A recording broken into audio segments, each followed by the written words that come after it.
I was born during World War II on one of the last horse cavalry posts in the United States, Fort Riley, Kansas.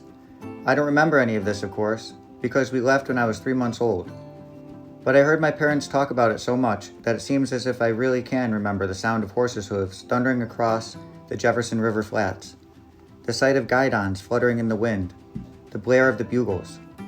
Or maybe that's from all the John Wayne movies we saw. Anyway, my father was in the army, and my mother and I followed him from post to post until he was shipped overseas to France in the summer of 1944. Then we came back to Connecticut to wait out the war, living on a tobacco farm with my mother's parents, my aunt, and the dog, Tippy. I really do remember the night he came home. We did not know he was coming because we had no telephone and the mail was very slow. My mother was out with her friend Anna at the movies. The one night a month she wasn't home. I was with my grandmother and grandfather. My father took a train from New York to Hartford and a bus to about 5 miles from the farm. He walked the 5 miles. I was asleep. My grandmother went running across the field to get my mother at her friend's house. Daddy came upstairs and woke me up.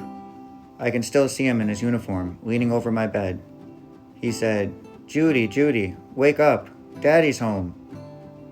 I opened one eye and said, "Hi, Daddy," and went back to sleep. This was his welcome home, his wife at the movies and his only daughter refusing to wake up.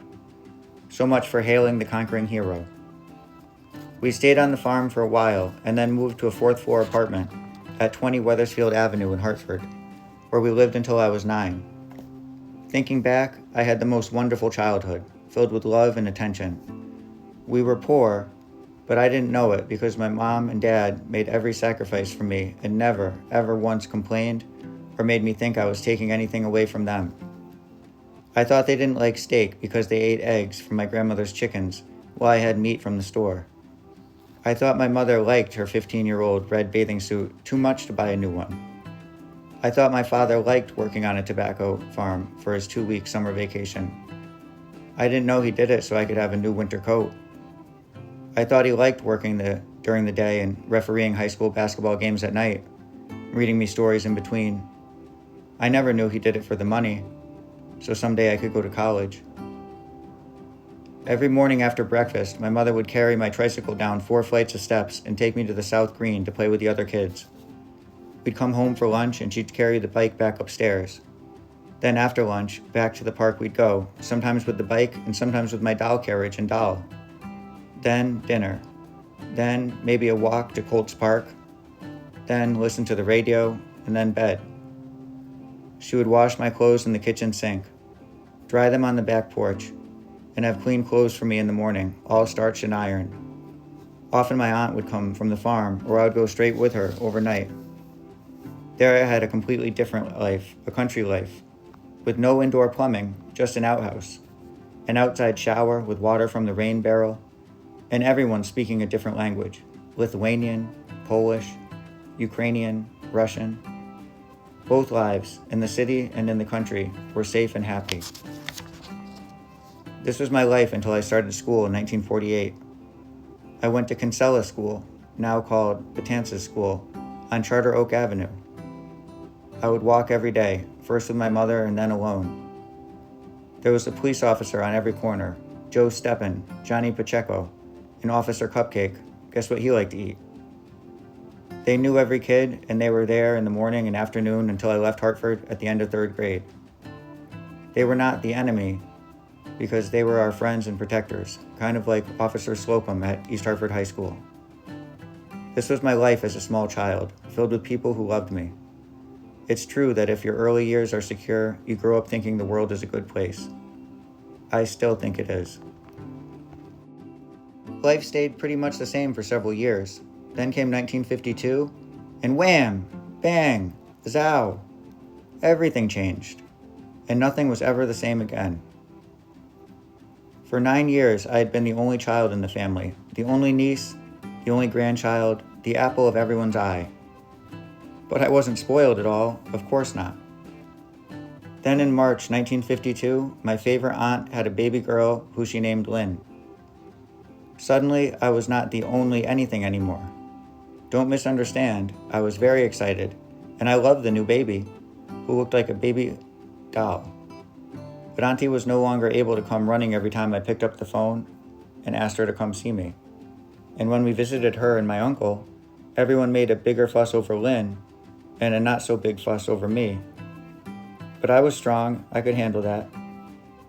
But wait, a few months after Lynn was born, my mother told me that I was going to have a new brother or sister of my own, and we were going to move to a house in East Hartford.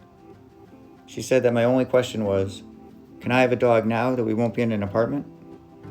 Her answer was something like, oh sure, I'm pregnant and sick and have to move to a new place and will soon have a new baby to take care of. And you think I'm going to go out and buy a puppy? So we moved to the new house in August 1952, and I started the 4th grade in a new school in September.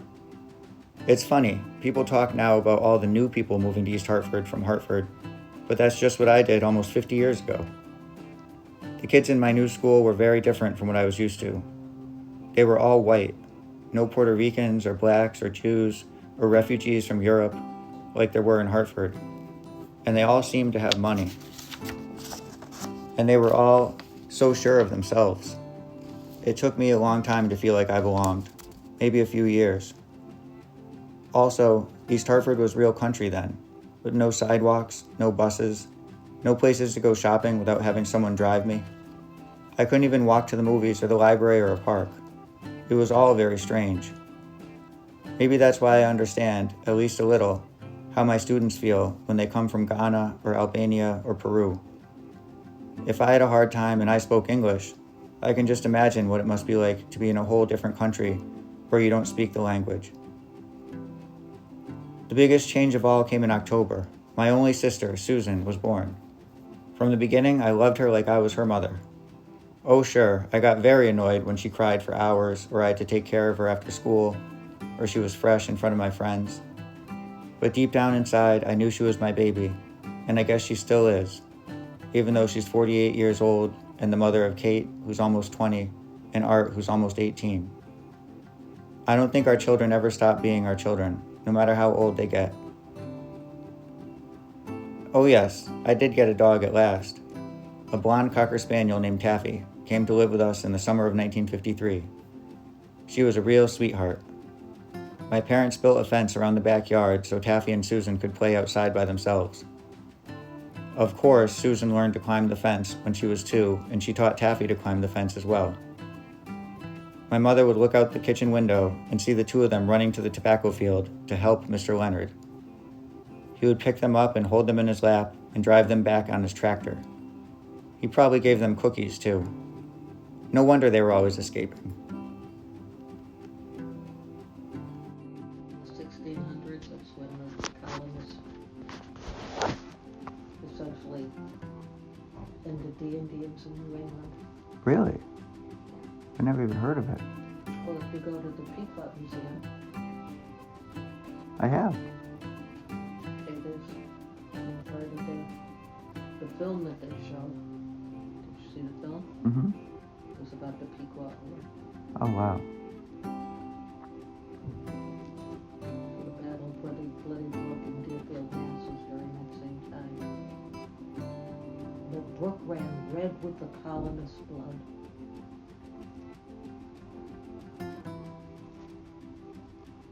So the colonists lost? They were, eventually, they won, but the natives did do a lot of damage. Because the western Massachusetts was a real frontier then. It was a real...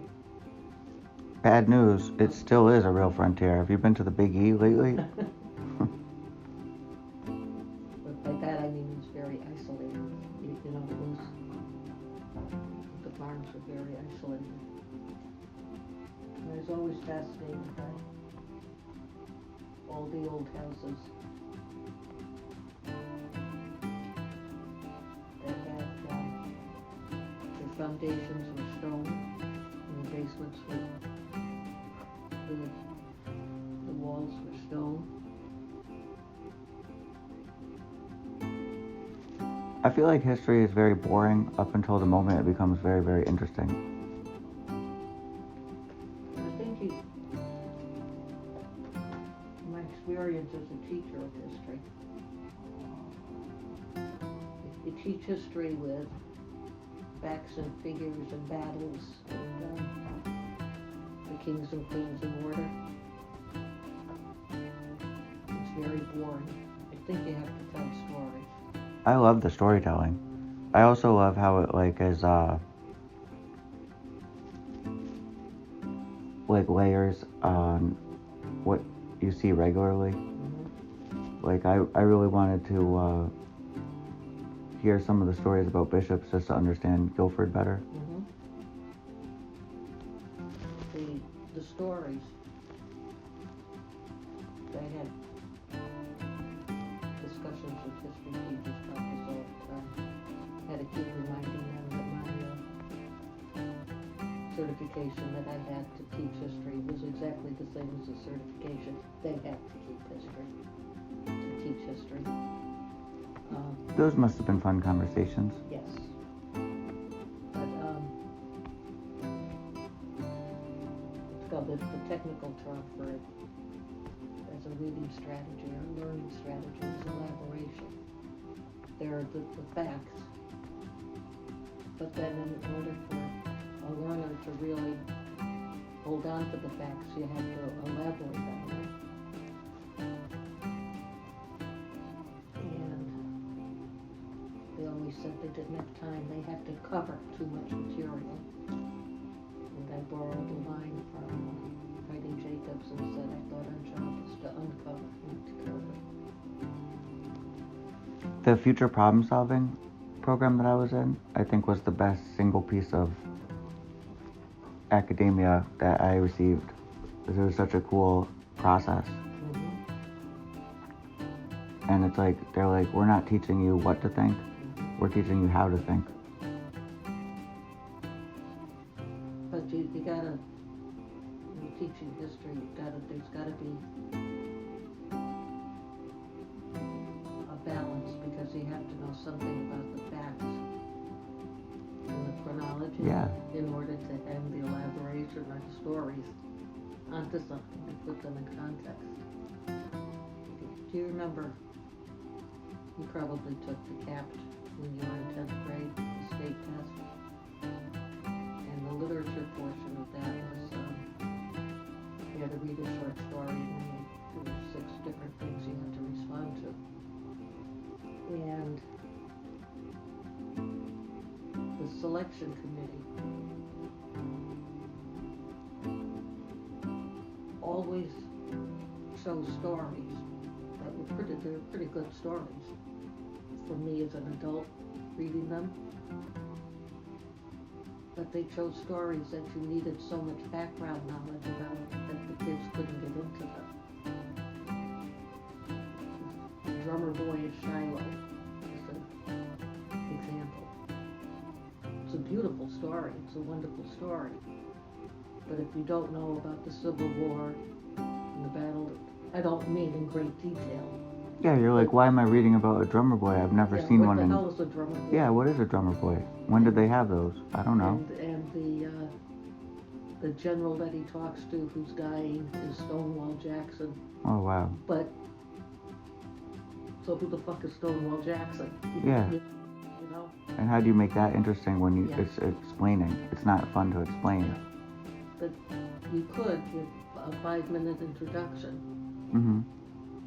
Or even a paragraph. It'd give the kids something to hang their historical. Or just to frame the whole thing. Yeah. Another one. Will you tip your cigarette? It makes me nuts. I just don't understand. I'm going to invent a self-tipping cigarette for you. Another one was, can't remember the name of it, but it was about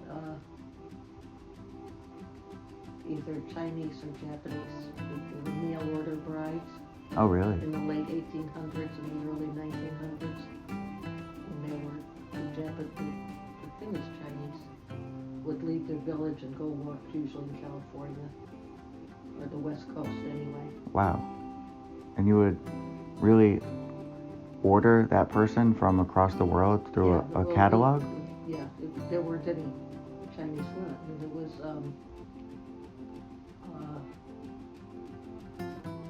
it wasn't strictly a mail order bride. It was somebody that your family picked, people that came from your village. There was no photography then. It would have There was been. photography, Oh, there was? were Okay. pictures, yeah. But, and the whole fairly long short story is about a woman's thoughts. Nothing happens. It's all going on in her head Wow. on this voyage across the sea to meet her unknown soon-to-be husband. Kids really got a lot out of that boy. But I mean, would you say that you know a lot of Abraham Lincoln's speeches? No, No, I don't know any of them. Like, I know Gettysburg Address what is that one? Was that where you said 4 score? 7 years ago. Our fathers brought forth the new nation. How many years is this liberty for? and dedicated 100 or 20? 20. So 87 years ago. New nation conceived in liberty, dedicated to the proposition that all men are created equal. Want to go on? You can go on. Now we are engaged in a great civil war, testing whether that nation or any nation so conceived and so dedicated can long endure. We are met on a great battlefield of our war.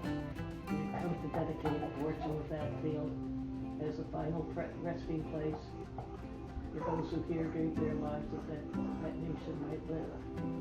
It is altogether fitting and proper that we should do this. But in a larger sense, we cannot dedicate, we cannot consecrate, we cannot hallow this ground. The brave men living and dead who suffered here are hallowed with far more than have full power to add or detract. The world will little know nor long remember what we say here, but it will never forget what they did. It is for us, the living, rather, to be dedicated to that great purpose for which they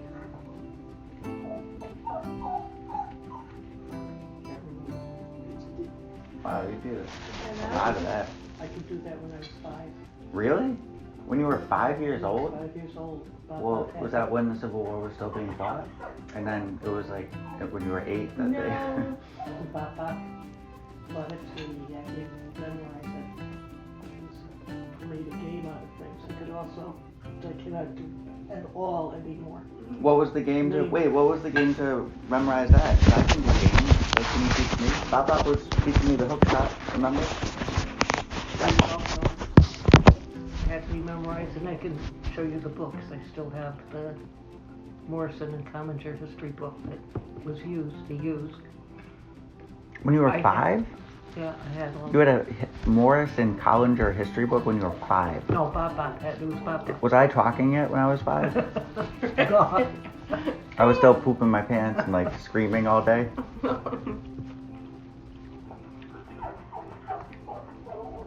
It was just something we did every night.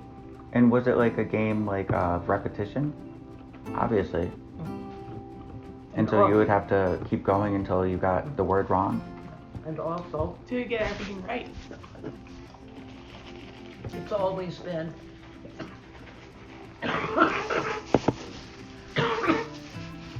for whatever reason, I don't know. It's always been easy for me to memorize. One Mataprilla with the shore soda, the Drax of March and Persa to the Rhoda and Babbitt every day and Swiss liqueur, which thereto engendered is the fleur, and long and folk to go on pilgrimages. Pilgrimages? Is that pilgrimages? Yeah, but you have to say it like that in Because Middle English to iambic make. pentameter. Is it? Yeah. Oh, here we go. Do either one of you want to get a little whiteboard for when you're talking to me at dinner time? And I remember saying to Mr. Bryant, my English teacher, AP English teacher, You were not an AP English. so, why do we have to do this? Why do we have to memorize this? I thought you were He just said talking about everything in general. He said, you can use it in cocktail parties, Judy. That's the first reason. And the second reason is because I said so. That's so true. You can use your cocktail parties and a little bit more scale it. Well, that's pretty amazing that you memorized so much. My first year at the high school, I was walking down the hallway, and I passed this teacher's room, Barbara Davis, who was very cool and not at all threatened by me as some others were. Barbara Davis, very cool. Can I just say, look at this cat. Look at how handsome he is. I'm sorry I'm interrupting your story, but look at that roly-poly cat. No? And she was teaching, I just... Wait, heard the it, English woman? No, she was an English teacher. But A Barbara teacher of Davis English. isn't You're thinking of British? Barbara Miles. Oh, okay. And she was teaching the Canterbury Tales. Oh. And I hated she was it. saying the beginning, but it was a translation. It was in modern English. And when I walked in, I just walked in and I said, you know, Mrs. Davis, students should learn this in Middle English. And she said, one of the kids says, nobody learns it in Middle English anymore, miss. So. A kid said that to you? Yeah. These were These were hip The kids. teachers. juniors. Oh, And they juniors. were pretty They were really clued into the Yeah. English department's And I said, program. I looked at them and I said, looked at this kid and I said, when that fellow with the short soda, the Draxa March compares it to the road I battered every day and switch looking. When I only know the first 4 lines, that's all I But ever you said- memorized. Did they turn into a different kind of creature when Yeah, you said that? And they said,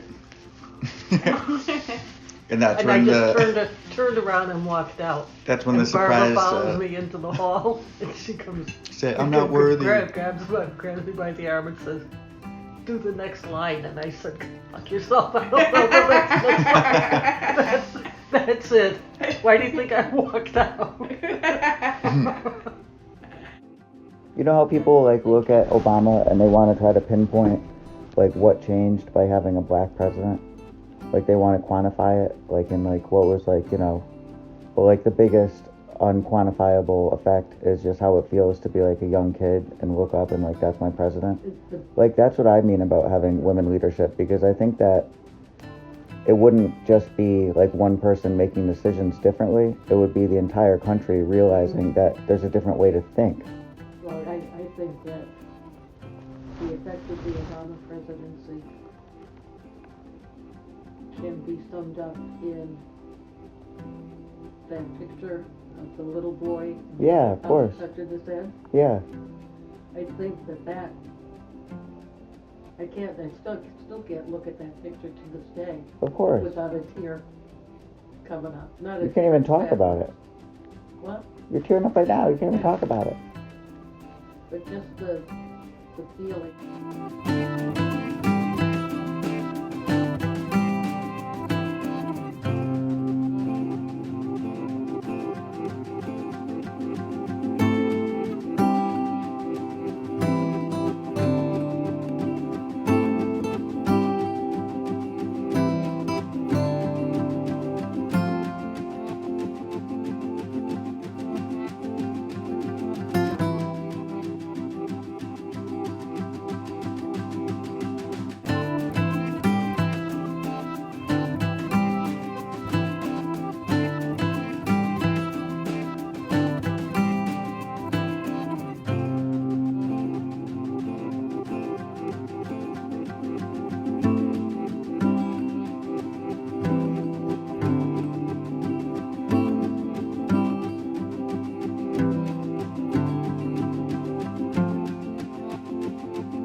Judith Eileen Blasko, 81 years old, beloved daughter, sister, aunt, teacher, union organizer, feminist, Democrat, and friend, breathed her last at home peacefully with her family by her side.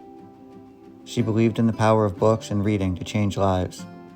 She was a teacher and administrator in the East Hartford public school system, where she positively affected the lives of her students and colleagues alike.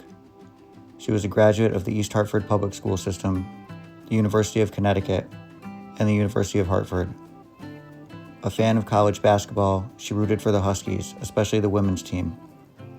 She is predeceased by her mother, Helen, Janovich Blasko, her father, John Edward Blasko, her sister, Susan Blasko Mullen, and her dear friend, Maureen Timoney. She is survived by her niece, Dr. Katharine Mullen, and her nephew, Arthur Mullen. Judy loved the beach, her best friends, the Goyls, British shows, Broadway musicals, cocker spaniels, colorful clothes, fast cars, fine dining, murder mysteries, and perennials. A lifelong resident of Connecticut, she grew up in Hartford, bought her first home in Vernon, lived in East Hartford for many years, and retired in Guilford. Her erudition, grammatical skills, love for family, near pitch-perfect singing voice, and sense of humor are all greatly missed. Thank you so much, Aunt Judy, for making me the man that I am, and for giving me so much love and support throughout my entire life.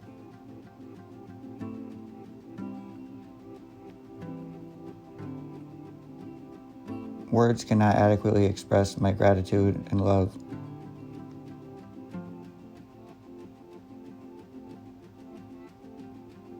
But words are all I have. I love you.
I want to be a teacher because I've always enjoyed working with children and I enjoy helping them to learn things.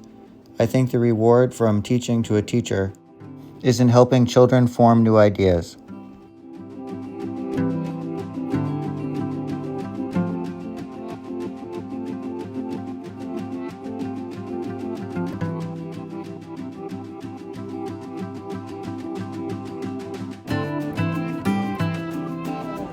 I didn't know it was that big. This is Judy Blasko. Wow. Getting her 80th birthday. That's great.